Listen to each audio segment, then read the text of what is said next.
예, 안녕하세요. 예, 큰머리 사회.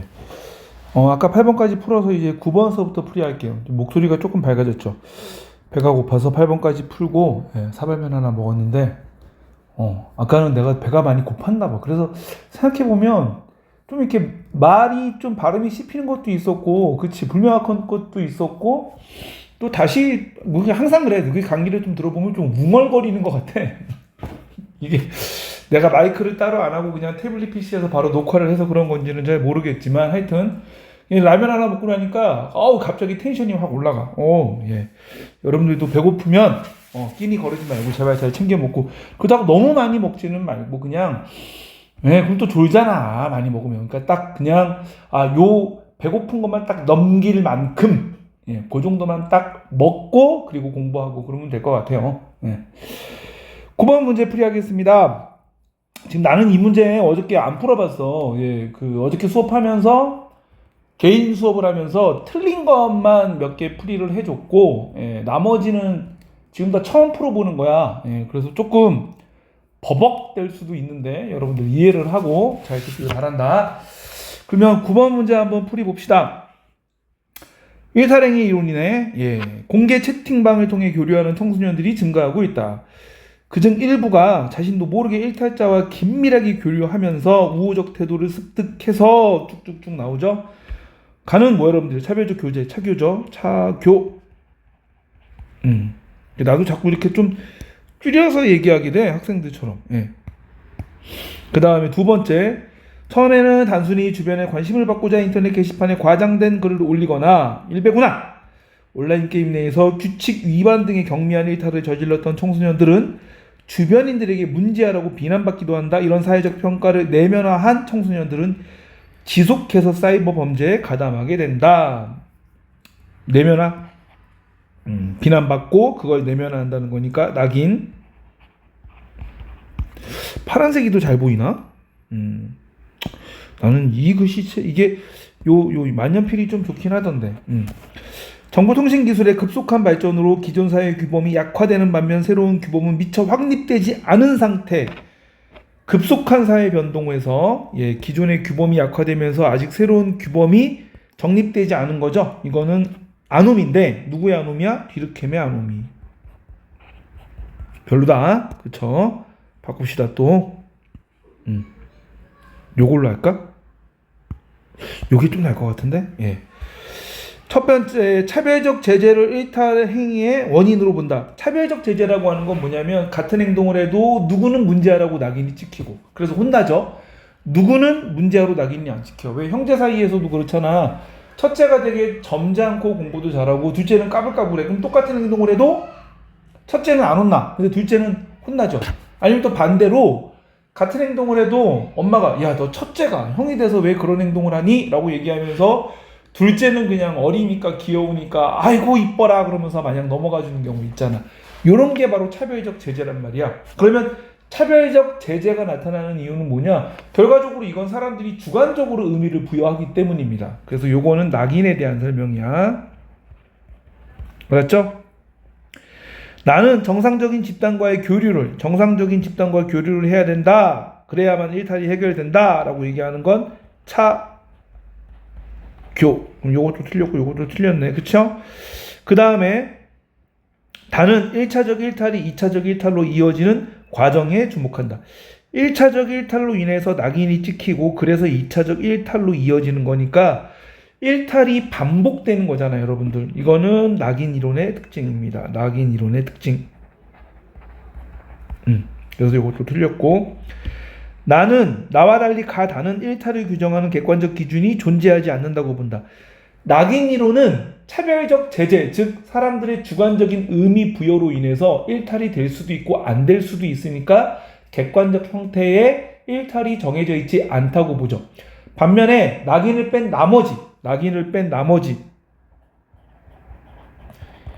나머지는 모두 일탈이 다 정해져 있다라고 봐요. 그러니까 정해진 일탈이 있다. 객관적 형태의 일탈이 존재한다. 그럼 요거 틀렸고, 다와 달리 가와 나는 개인의 타인과의 상호작용을 통해서 일탈자가 되어가는 과정.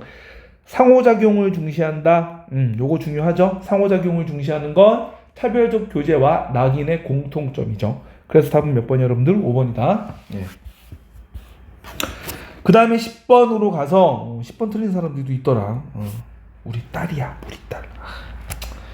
말은 잘 못했어 내가. 예. 첫 번째, A에서는 상승 이동이 불가하고, 이것 좀 문제가 잘못 나온 거야. 이게 5월 교육청이 내가 알기로는 아마 인천인가 경기도인가 둘 중에 하나, 서울시 교육청은 아니거든요. 그래서 보면은 서울시 교육청 건 문제 오류가 적은데 인천하고 경기도 교육청이 가끔가다 문제 오류가 생겨. 이게 왜 문제 오류냐? A에서 상승 이동이 불가능하다는 게 이게 부모 세대 A인지 자녀 세대 A인지를 좀 명확하게 해줘야 된다는 거야. 만약에 부모 세대 A에서 상승 이동이 없다라면 이건 상층이 되는 거죠. 그런데 자녀 세대 A에서 상승 이동이 없다라고 얘기하면 이건 뭐 여러분들 이제 하층이 되는 거라고. 그렇기 때문에 이 문제는 내가 볼 때는 조금 오류가 있다. 아니면은 좀 불친절한 문제다라고 판단할 수 있어. 맞죠? 그럼 일단은 넘어가서 부모 기준으로 봅시다. 왜? 부모 기준으로 낸 것 같아.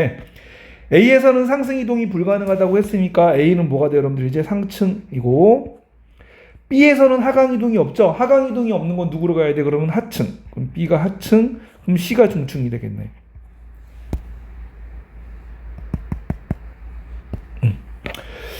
그리고 볼게요. 그러면 갑국의 부모 세대는 뭐예요, 여러분들? 다이아. 그리고 갑국의 자녀 세대는 하층이 제일 많고 그 다음에 중층이 제일 적죠? 그러면 모래시계. 그 다음에 을국 같은 경우에는 뭐가 되는 거예요, 여러분들? 하층이 제일 많고 그 다음에 중층, 그 다음에 상층이죠? 그러면 이거는 뭐가 되는 거야? 피라미드. 그리고 자녀 세대를 보니까 얘는 뭐가 되는 거예요, 여러분들? 하층이 제일 적고, 그쵸? 그 다음에 중층이 제일 많고, 그 다음에 상층이 하층보다는 조금 많지만 중층보다는 적으니까 얘도 다이아다, 다이아. 됐죠? 부모 세대 계층 구조의 경우에 갑국은 다이아몬드형이고 을국은 모래시계형이다. 을국은 피라미드형이니까 틀렸지. 자녀 세대 계층 구조의 경우 을국에 비해서 갑국이 사회 통합에 더 유리하다. 자녀 세대를 보면은 사회 통합에 유리하려면 뭐가 많아야 돼? 중층이 많아야 되잖아. 그럼 중층이 많은 건 뭐, 여러분들? 자녀 세대에서 을국이죠. 그러니까 요건 틀렸고, 갑국의 부모 세대 상층의 인구는 자녀 세대 상층 인구와 같다. 갑국의 이거 상층이니까 같네. 30. 그럼 답은 몇 번이에요, 여러분들? 3번.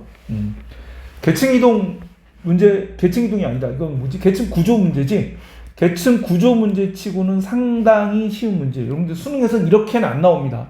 이렇게 쉽게는 절대 안 나와. 그렇다고 해서 계층 이동 문제가 나오지도 않아요, 여러분들. 계층 이동 문제는 2018년인가 19년까지 나오고 최근에 6년 동안 나오지 않았기 때문에 갑자기 올해나 내년에 나올 일이 없어. 그러니까 가급적 여러분들 계층 이동 문제는 안 풀어도 돼. 계층 이동 문제는 뭐냐면 이거 있잖아, 왜. 그래서 상중하 기억나지? 그래서 요거는 계층 이동 문제인데 이건 상당히 어려웠게, 그러니까 2010년대부터 나오다가 되게 어렵게 나오고, 그리고 2018년 그 정도 되면 뭐 거의 이거는 상상을 초월할 만큼 어렵게 나오다가 그 다음부터는 안 나오니까 굳이 풀려고 하지 마요. 그런데 거의 대부분의 인간 강사들은 이걸 풀어주더라고. 이걸 풀어야지 학생들이 뭔가 이거 어려워, 이것 때문에라도 난 인강을 들어야 돼. 그래야지만 어떤 인강에 대한 시장 수요가 높아지기 때문에 인강 강사들은 반드시 여러분들한테 필요 이상으로 어렵게 가르친다. 왜? 그래야 그 사람들도 먹고 사니까. 그래도 뭐 여러분들은 좀 현명하게 판단해서 잘 안 나오는 것들은 굳이 강의로 들을 필요는 없으니까 스킵하고 넘어가도 되는데, 그래도 뭐 인강 강사가 너무 좋아 죽겠는 사람들은 다 들어. 다 들어. 혹 나올 확률이 0.01%라도 있으면, 그리고 인강 강사를 너무 좋아하는 팬덤이 강하면 들어. 들어. 나는 안 해도 수업 시간에. 그러니까 혹시 그런 거 들으려면 내 거는 안 들어도 돼요. 그 다음에 11번 보자 한번. 사회 변동을 바라보는 사회 변동 방향. 그치? 이게 사회 변동 원인은 설명 안 해요, 여러분들. 이건 방향만 설명한다. 방향만. 그래서 방향만 설명하는 거는 어이구, 소리가 뚝 꺼졌네.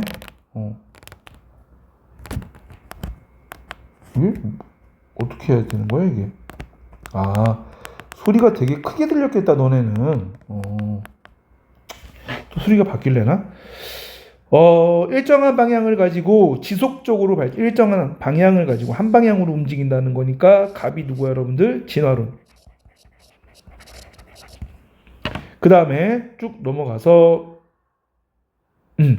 갑은 가장 발전된 사회가 서구라고 믿는 아니구나. 일정한 방향을 가지고 지속적으로 발전한다고 보는 을의 관점에 대한 반론. 미안해. 그러면 갑이 뭐예요 여러분들? 갑이 순환론이고 을이 진화가 되죠. 그래서 이 두 이론은 방향에 대한 이론이기 때문에 변동 원인이나 이런 것들에 대해서는 구체적으로 설명하지 않는다. 첫 번째, 갑의 관점은 서구 제국주의 역사를 정당화하는 수단으로 악용될 수 있다. 제국주의 역사를 정당화하는 건 을의 관점, 진화론이니까. 을의 관점은 사회가 미분화된 상태에서 분화된 상태로 변동한다. 단순 미분화된 상태에서 복잡 분화된 상태로 변동한다고 보는 게 바로 뭐야? 진화죠? 그러니까 답은 몇 번이야? 2번. 문제가 쉬우니까 다른 선지는 안 보고 넘어갈게. 그 다음에 12번 보자 한번. 그런지락은 찢어지거나 낡은 듯한 옷을 조합하여 입는 패션이다. 이 패션은 20세기 경제가 급성장함에 따라 인간의 가치를 물질적으로만 측정하려고 하는 자본주의에 대한 반항으로 나타났다. 자본주의에 대한 반항이니까 초반에 나왔을 때만 하더라도 좀 반문화적 성격이 강했던 게 아닌가. 반문화.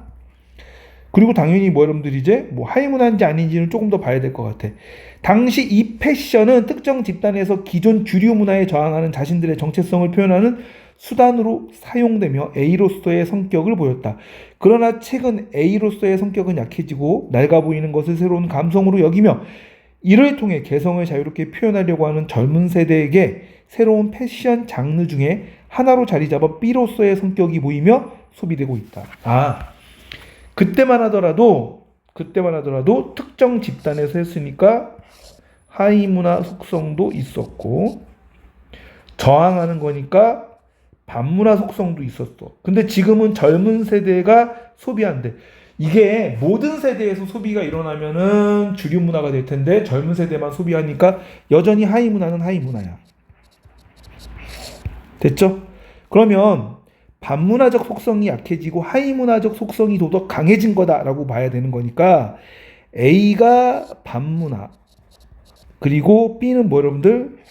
B는 하위 문화로 가면 될 것 같아. 맞지? 그럼 볼게 한번. A는 하위 문화 그리고 B는 반문화이다. 틀렸네. A가 반문화였지? 주류 문화는 A와 B의 총합으로 구성된다. 여러분 사투리 다 합친다고 해도 표준화 안 나온다. 이 얘기는 뭐야? 하위 문화 다 합쳐도 주류 문화 안 나온다. 이건 틀려. 그 다음에 디귿하고 리을. 이게 답이겠지 뭐.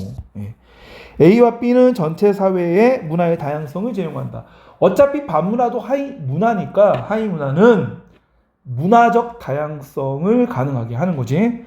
우리나라에서 지역별로 쓰이는 사투리는 B의 사례이다. 그렇죠? 사투리는 나 이거를 아까 안 보고 했는데 바로 나오네. 사투리는 하위 문화. 만약에 그 10대들만 쓰는 욕설이 있다. 그러면 이거는 뭐야? 하위 문화면서 반문화가 되겠지. 그러면 답은 몇 번이야? 5번이다. 그 다음에 13번으로 갈게. 대화가 시작될 때 사람들은 인사말, 표정, 몸짓과 같은 신호를 서로 교환하는 과정을 통해서 서로를 대화 상대로 인정한다는 의미를 부여한다. 의미를 부여한대. 이거 중요하다. 그치? 이게 뭐야 여러분들? 상징적 상호작용 얘기하는 것 같지 않아? 네? 왜 아이유 노래 중에 있잖아. 옛날에 1970년대가 80년대 산울림 노래 리메이크 한 거 있죠?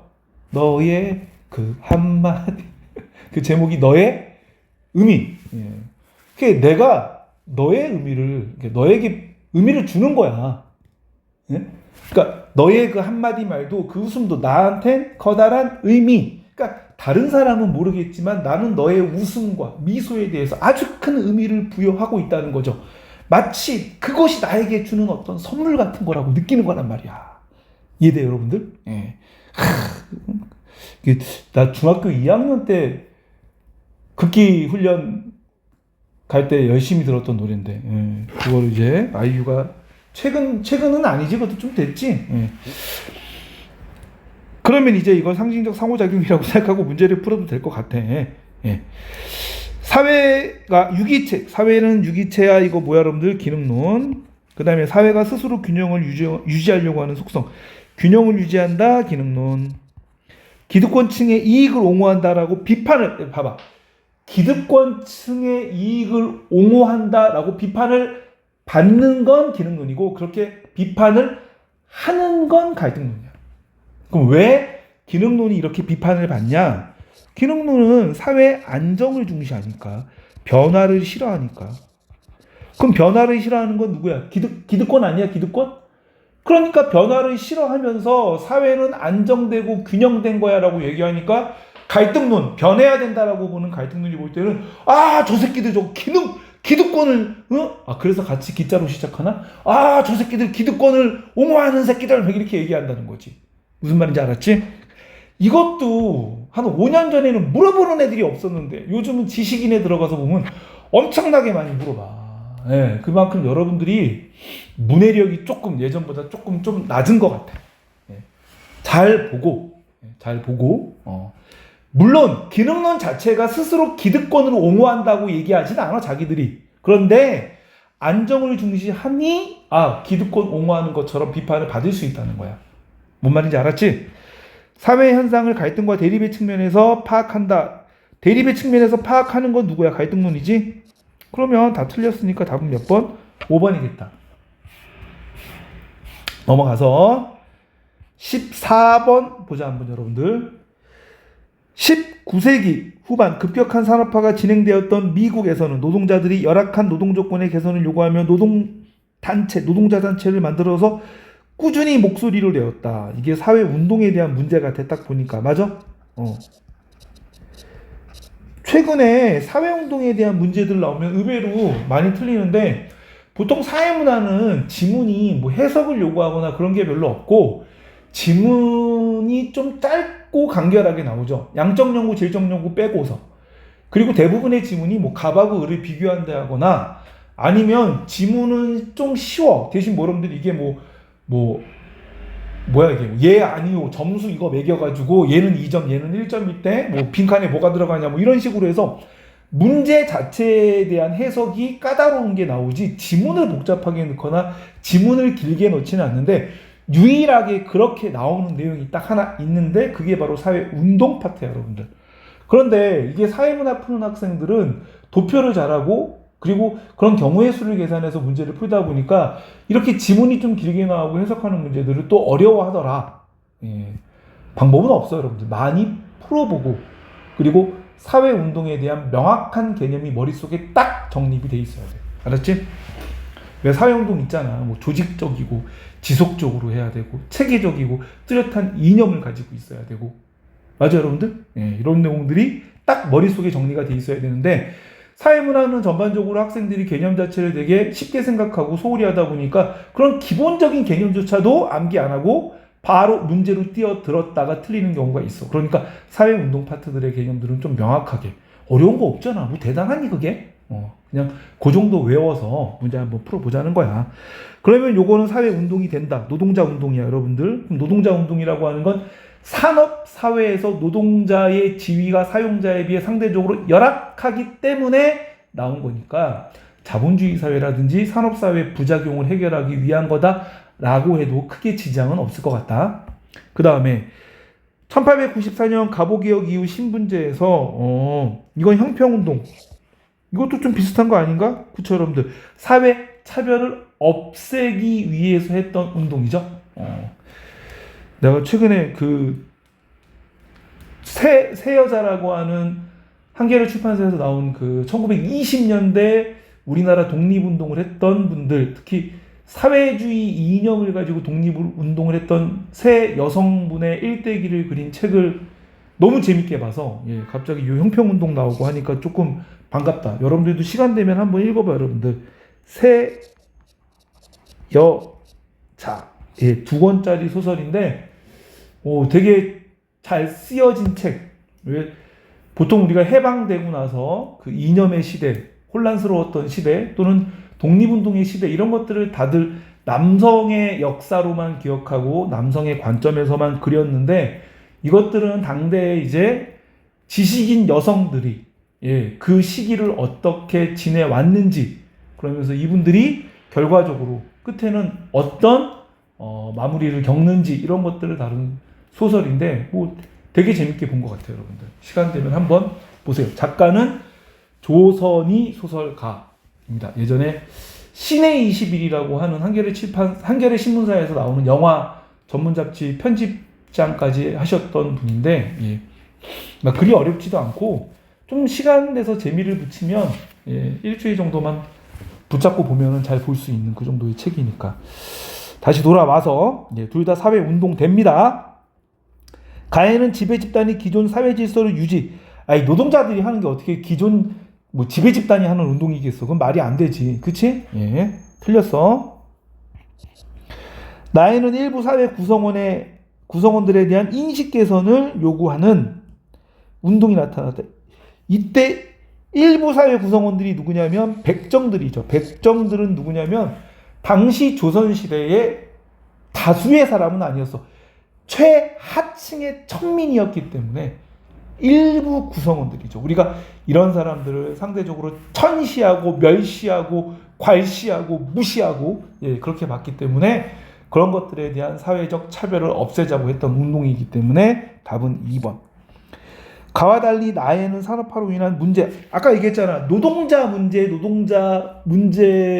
권리를 주장했던 게 산업사회 부작용이나 문제를 해결하려고 했던 사회 운동으로 보는 게 맞을 것 같다. 요건 틀렸고, 나는 차라리 이거는 신분제에 대한 거니까 뭐로 보는 게 맞아? 봉건사회. 그치? 그 다음에 나와 달리 가해는 다수의 사람이 아닌 국가가 주도하는 사회. 국가가 주도한 건 아니었어, 둘 다. 가와 나해는 모두 사회 변화에 저항하고 과거 질서로, 이거 보수 아닙니다, 여러분들. 노동자들이 노동자 권리를 주장하거나 사회에서 멸시받고 천시받는 사람들이 사회 평등을 또는 차별을 없애자고 주장하는 것들은 보수가 아니야, 여러분들. 이거는 사회 개혁을 요구하는 운동이라고. 그래서 틀렸고 답은 2번. 여기까지 하고 그 뒤에 강의는 다시 찍겠습니다.